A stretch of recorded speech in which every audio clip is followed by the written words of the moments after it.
Next week मतलब timing अलग रहेगा। बताए तो सुबह में करेंगे हम टाइम। चलिए देखते हैं, आज का टॉपिक है जावास्क्रिप्ट डीस्ट्रक्चरिंग। डीस्ट्रक्चरिंग एरे और ऑब्जेक्ट दोनों में काम करता है, तो आपको ये दोनों को दिखाते करके सबसे पहले देखो, यहाँ पर मैंने एक वेरिएबल बनाया है जिसका नाम है यूजर, और इसमें हम लोग यहाँ पे दो लोगों के नाम लिख देते हैं। दो लोग छोड़ो, एक ही नाम, आलोक कुमार। देखो हम लोग नाम के प्रति कितना लॉयल हैं, ठीक है, कभी चेंज नहीं करते हैं। आलोक कुमार, ठीक है। अब ये जो यूजर नाम का वेरिएबल है, ये क्या है? एरे ऑब्जेक्ट है। ऑफ कोर्स एरे बना है, बट इसका एक्चुअल डेटा टाइप ऑब्जेक्ट ही है ना। ये सवाल का आंसर का जवाब ऐसे देंगे। दूसरा ये देखो, मैं अगर इसमें ऐसे कर्ली ब्रैकेट डाल दूं, सॉरी बड़ी ब्रैकेट डाल दूं, बड़ी ब्रैकेट क्योंकि एरे है, और मैं यहाँ लिखूँ first name comma last name, N capital कर देते हैं क्योंकि सिंबॉलिक रिप्रेजेंटेशन में थोड़ा दिक्कत होता है यूजर। तो इसका मतलब ये हुआ कि मैं यहाँ पे एक वेरिएबल असाइन नहीं कर रहा हूँ। कितना वेरिएबल असाइन कर रहा हूँ? 2, और दोनों किसमें है? एरे में है। तो ये यूजर क्या है? एरे है। जब ये रिटर्न कर रहा है, मतलब इसमें असाइन कर रहा है, तो इसमें थोड़ा सा मेहनत कर रहा है जावास्क्रिप्ट। इसका पहला वैल्यू उठाकर फर्स्ट नेम में डाल दे रहा है, और सेकंड वैल्यू न, एक ही टाइम में मैंने दो वेरिएबल असाइन कर दिया, दोनों किसका? Element of the address. Structuring और डीस्ट्रक्चरिंग का थोड़ा का डिफरेंस समझ लो पहले। मान लो मेरे पास एफ नेम नाम का वेरिएबल है, इसमें आलोक लिखा हुआ है, ठीक है, और एल नेम नाम का वेरिएबल है, एल नेम नाम का वेरिएबल है, इसमें कुमार लिखा हुआ है, ठीक है। तो मैं इस जगह पर इसको लिखने की जगह पे F name comma L name लिख सकता हूँ। तो इसका मतलब, इसको हटा दो पहले इसका मतलब समझो। ये अलग अलग वेरिएबल को एक एरे में डाल रहा है, इसको बोलेंगे स्ट्रक्चरिंग। किसी मल्टीपल डेटा को एक डेटा में डाल रहे हैं, क्या हुआ? स्ट्रक्चरिंग, संगठित कर रहे हैं। और इसको हम लोग जब उल्टा करना चाहें, यानी इसे निकालना चाहें, तो हम लोग ये यूज कर सकते हैं।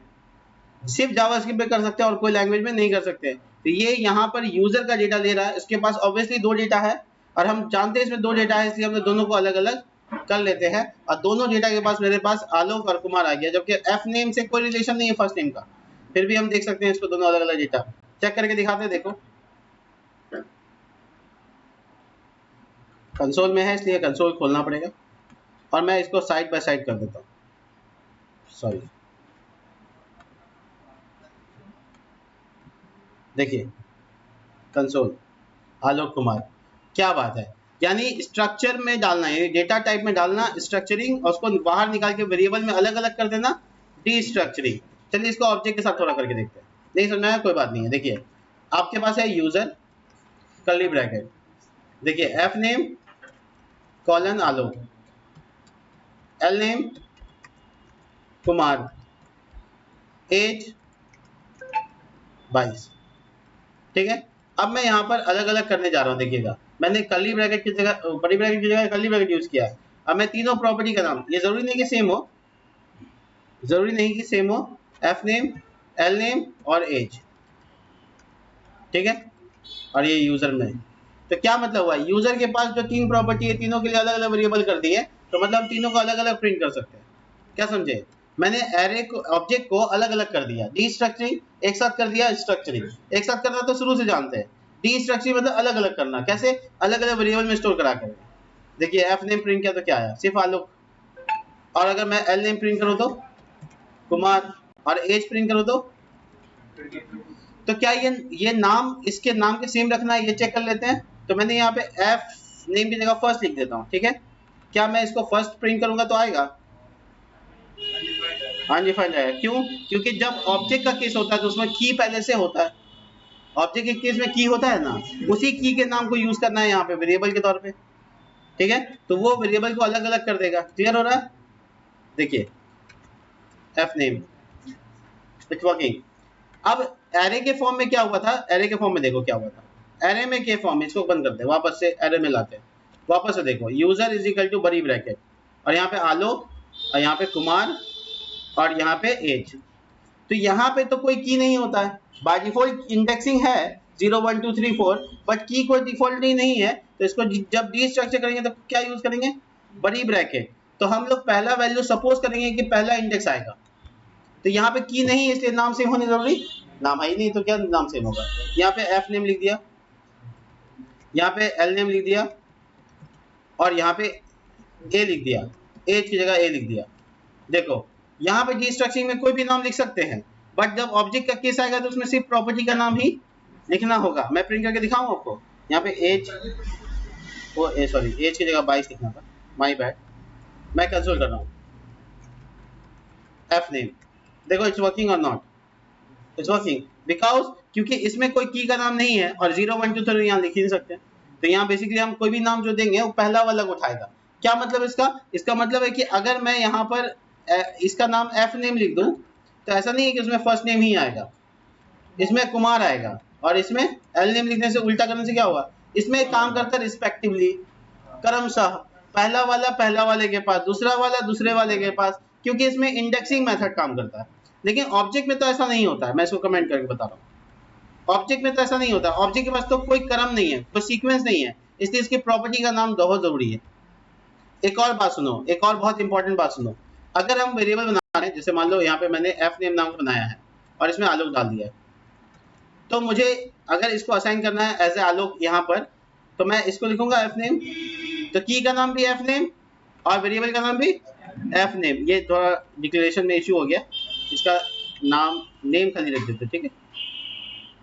हाँ देखो नेम, ध्यान दो, तो अच्छे से काम कर रहा है, एफ नेम, एल नेम और एज तीनों प्रिंट हो रहा है, अच्छे से काम कर रहा है।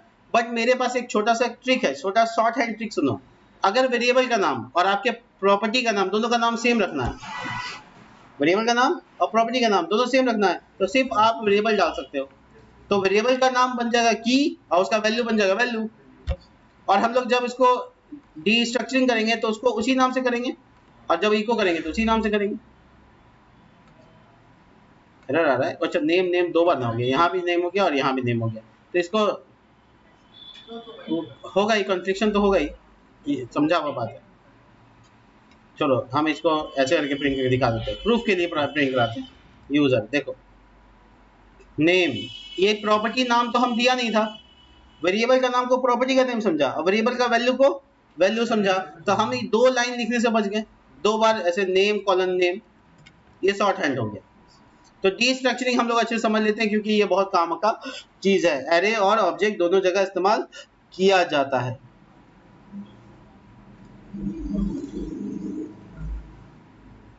आगे देखते हैं।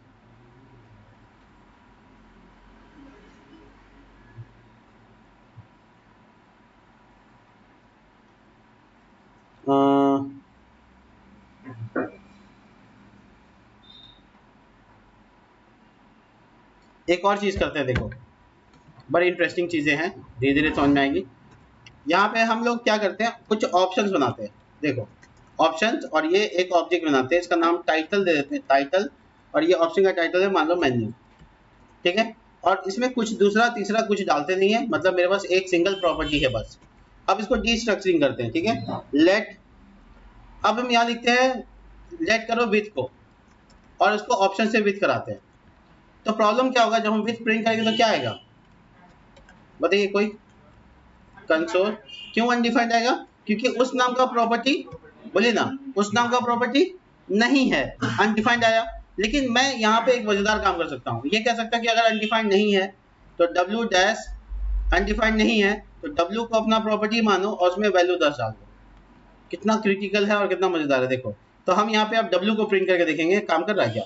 अरे वाह, क्या मतलब, जब हम कंडीशन लगा सकते हैं विथ, अगर नाम का कोई प्रॉपर्टी नहीं है तब, अगर विथ नाम का प्रॉपर्टी होता तो ये विथ, दोनों में विथ ही लिख देते ताकि कॉन्फ्लिक्ट ऑफ नेम में दिक्कत ना आए, ठीक है। अब यहाँ भी विथ, ये हटाते हैं, ठीक है।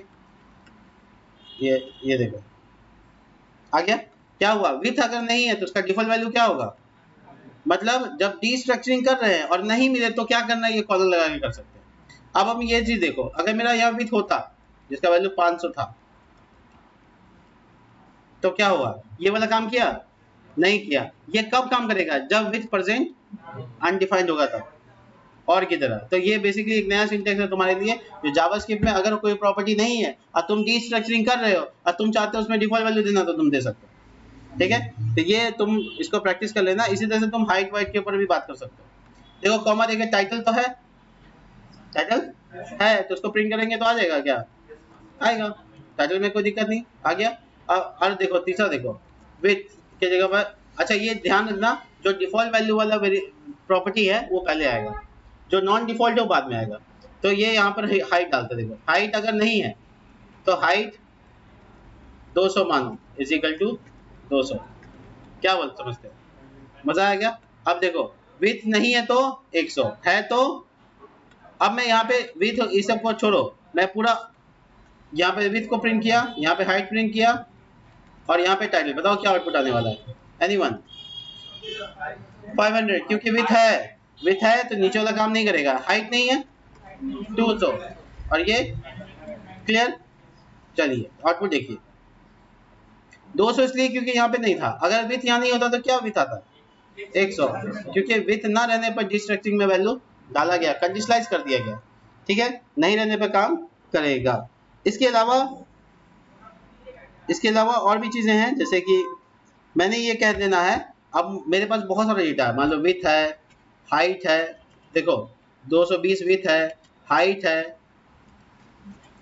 500 है, और उसका मान लो कि कलर है, उसका सिटी है, कुछ भी प्रॉपर्टी डाल देते हैं, बहुत सारा है।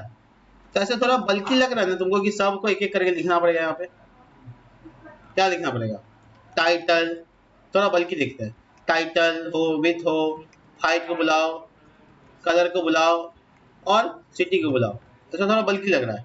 हम सबको प्रिंट करके देखेंगे तो आउटपुट आएगा, देखो आ भी रहा होगा, आ रहा है, सिटी प्रिंट करो सिटी आएगा, कोई दिक्कत नहीं प्रिंट आउट में। तो ऐसे अगर तुमको क्लियर है कि सबको बुलाना है, तुम्हारा क्लियर है कि ऑब्जेक्ट का सारा प्रॉपर्टी को डिस्ट्रक्चराइज करना है, तो don't do this, control D, don't do this. तो फिर क्या करना है, सुनिए बड़ा अच्छा ऑप्शन, 3 बार डॉट और ऑप्शंस हैं, ऑप्शन क्या गड़बड़ हो गया, एक मिनट, 3 बार डॉट रेस्ट, रेस्ट चेक करें काम कर रहा है कि नहीं, कंसोल डॉट लॉग। अब मैं टाइटल को प्रिंट करता हूँ, रेस्ट मतलब वहां पे वेरिएबल बन गया, मतलब तुमने बनाया नहीं,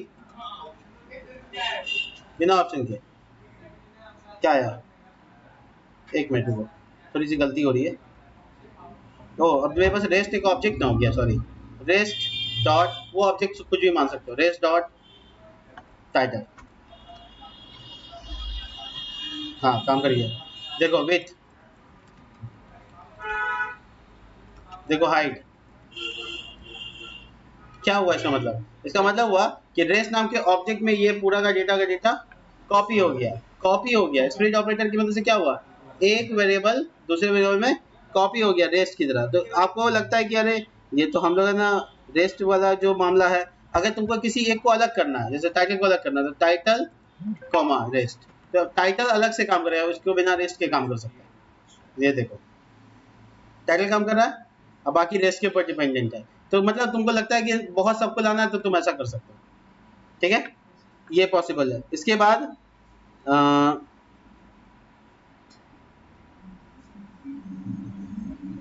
बाद अगर नेस्टेड डिस्ट्रक्चरिंग की बात आए तब कैसे होगा,